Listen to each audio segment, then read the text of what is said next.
Hello and welcome to this Astranti video looking at the examiner's report. Now this is actually the examiner's report from the August 2020 sitting because we haven't actually received the one for November yet, but we will be producing a similar video when the November examiner's report is released. But in our experience, and I've looked at many of these different reports, often the same sorts of tips come up time and time again because students are making the same mistakes time and time again. So hopefully by the end of this video, you'll actually have some insight into what not to do and also what to do in your exam, because there's a lot of information here that you can learn. And this is produced by the examiner, who takes all the feedback from the different markers that have marked the strategic case study exam and creates a few top tips for future candidates. So what you need to do is make sure you're doing what the examiner suggests, because that's ultimately who you need to impress. You need to prove that you are ready to become a qualified management accountant by meeting the requirements of the strategic case study exam. So let's take a look at what the examiner is saying. And they start off by highlighting what a good answer requires. So the students that passed, what did their answers contain? Well, first of all, they were relevant to the requirement. Sometimes you'll be given quite a broad requirement, and it's up to you to narrow it down to specifically what is being asked. And usually information relating to this is in the reference material or it's in the body of the question. But what you mustn't do is just assume the requirements. If it's asking you to analyze a project and it provides you with a net present value, then what it means is to analyze whether this project is something the company should be doing. And you've got a net present value, which will help tell you whether it's financially going to make sense for shareholders, etc. It's just one part of your analysis. It doesn't mean talk about net present values. It doesn't mean talk about the advantages and disadvantages of using them. It's just one bit of information. The requirement did not say analyze net present values, because that's not the kind of question you get in the case study exam. But it is important to have that technical knowledge of the syllabus content. Remember that the strategic case study can test you on subjects throughout the strategic level, be it F3, E3 or P3. So it's important that you know the information, that you know the theory. But it doesn't mean regurgitate theory, because this is about your application, your ability to apply knowledge in a real-world specific scenario, such as in the pre-scene. It doesn't just mean go through the textbook knowledge of the theory. You've already been tested on that in E3, P3, and F3. So it's all about your application and your analysis to the specific scenario. So you need to know the theory, but you need to know the case. You need to be able to apply that theory to the case. Also, a good answer will have justifications. Remember who you are writing to. You're writing to the directors. They want nice summaries so that they can make decisions. You're not just throwing a lot of data and information at them and saying, make something of that. And a really good way of helping this and helping to create nicely written answers that are justified, etc., is to structure your answers effectively, to use paragraphs that help with clarity. And this is something we've been teaching at Astranti for many, many years now, long before the examiner was specifically mentioning it. The reason why is because if you set your answers out into lots of neat, succinct paragraphs, it's very easy for the marker to look through it and see that each paragraph is its own point. If you've got a huge blob of text, it becomes very difficult to read. It becomes very difficult to pick out the clear points that are being made. So you're helping your chances of passing by splitting your points out nicely and succinctly so that each paragraph is its own clear point. And this also follows on from how we teach students to plan their answers as well, where they have a series of bullet points for the structure, and then the actual answer writing is simply a case of turning each of these bullet points into a paragraph. So, what does the examiner suggest you do ahead of the exam? We've discussed what ultimately a good answer requires, but how do we go about making sure we're prepared to write a good answer? Well, they've got a list of things here to make sure that you understand the theory, make sure you understand the E3, the P3, and the F3. So you need to know the information and make sure you do not leave gaps when studying. Make sure you have revised all three pillars.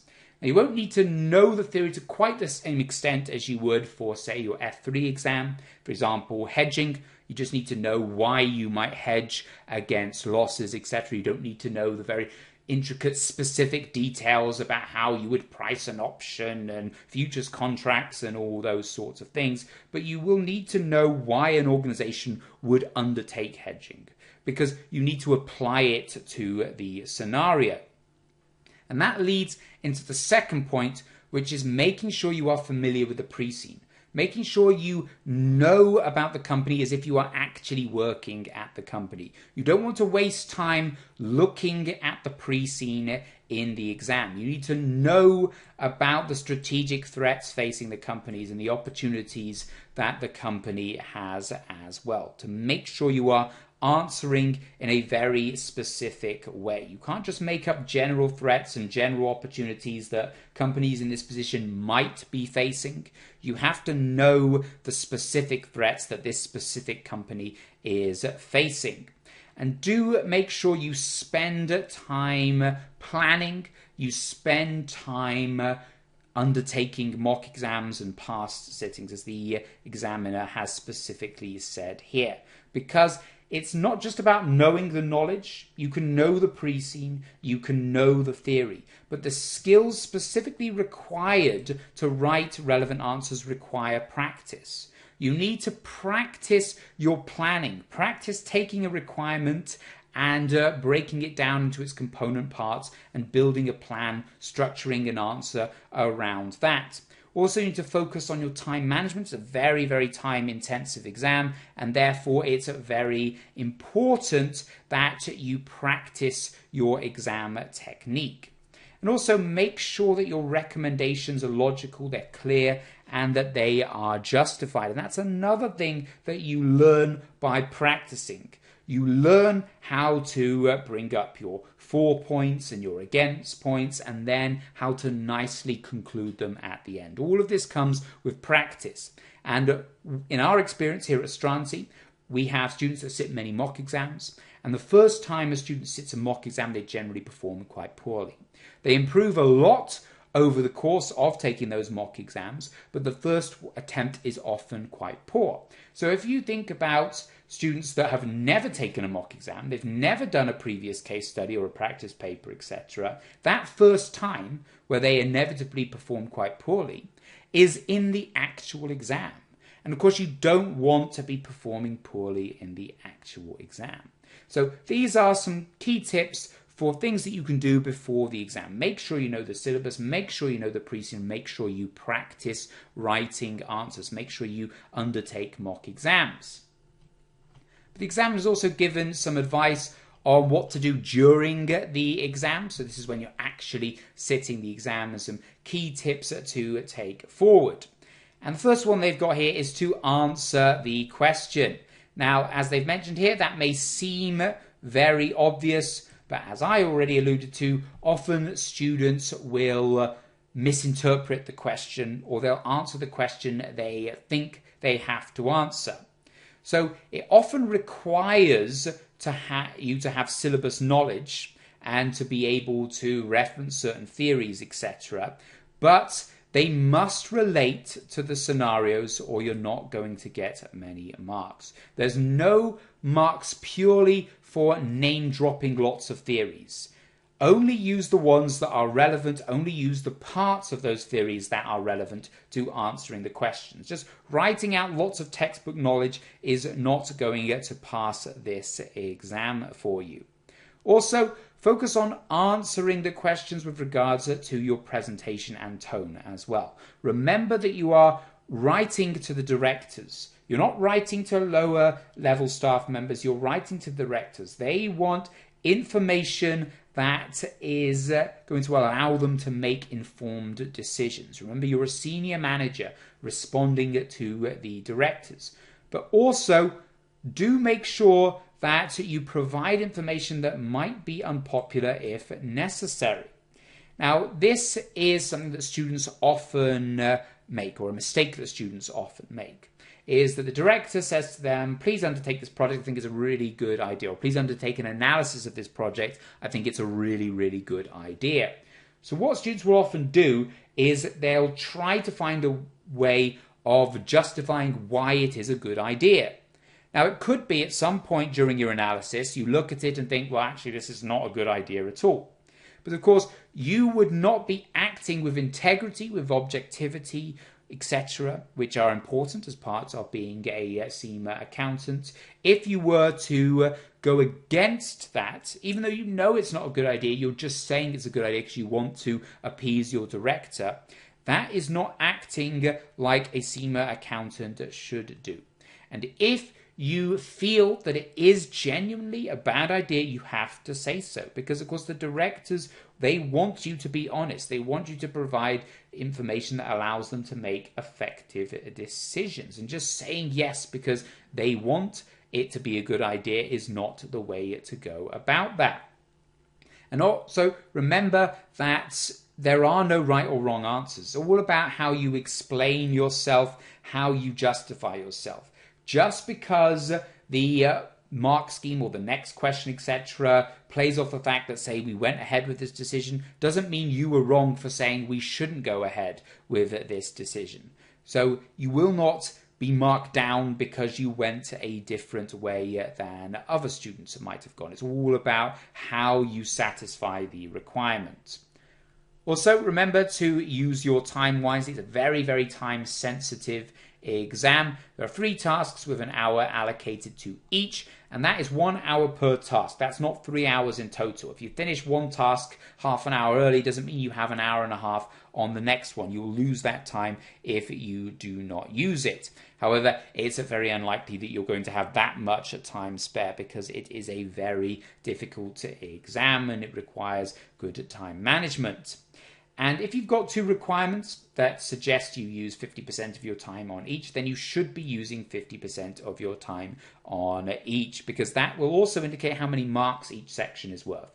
If you've got an hour and you spend 15 minutes planning, so you've got 45 minutes left, and 2 50% requirements, that means 22.5 minutes roughly on each. It doesn't mean spending 40 minutes on one and 5 minutes on the other, because no matter how effectively you answer that one that you spent 40 minutes on, it's only ever going to be worth half the marks on that question. So you must attempt each requirement. And a lot of studies into the CIMA case study have shown that students that attempt each requirement, not even necessarily ones that have written a brilliant answer for each, but ones that attempt each requirement, generally score far higher than ones that have left blank screens. So always make sure you are attempting every single requirement, even if that means being strict with yourself and finishing a particular answer early in order to make sure you have enough time to work on the second requirement.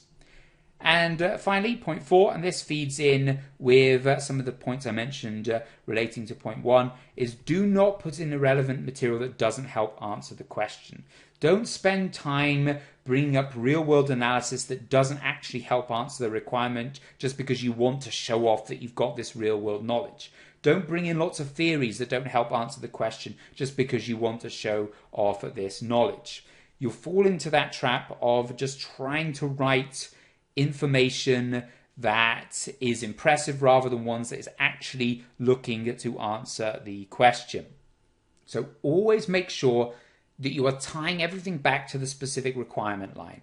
Always finish off by even if it's just adding in a sentence at the end of each paragraph or the end of each section, just saying, and this is why we should go ahead with this project, or this is why I think this is a good idea, or this is why we should improve our internal audit, etc. Just so you're tying it back to the specific requirement, so the marker knows that you are answering the specific question that has been asked. So that brings us to the end of this short video looking at some of the key tips from the examiner's reports. And hopefully you can see that there is some useful information here, some things to make sure you're doing during the exam. Make sure you are addressing your audience, make sure you are using your time effectively, and you are applying everything that you write down. You're not using irrelevant theory. And then also in advance of sitting the exam, make sure you are aware of the theory. Make sure you have revised lots of the key bits of information from the relevant pillars E3, F3 and P3. And also that you've familiarized yourself with the pre-scene. And if you do one thing ahead of the exam that ties a lot of this together, it's to practice, practice, practice. Practice as many case studies, previous case studies, practice papers, mock exams as you can, because that's the best way to learn. It helps teach you your planning practice, your time management practice, your writing practice, your ability to write to a specific requirement, etc. So that's the most important thing you need to do ahead of the exam.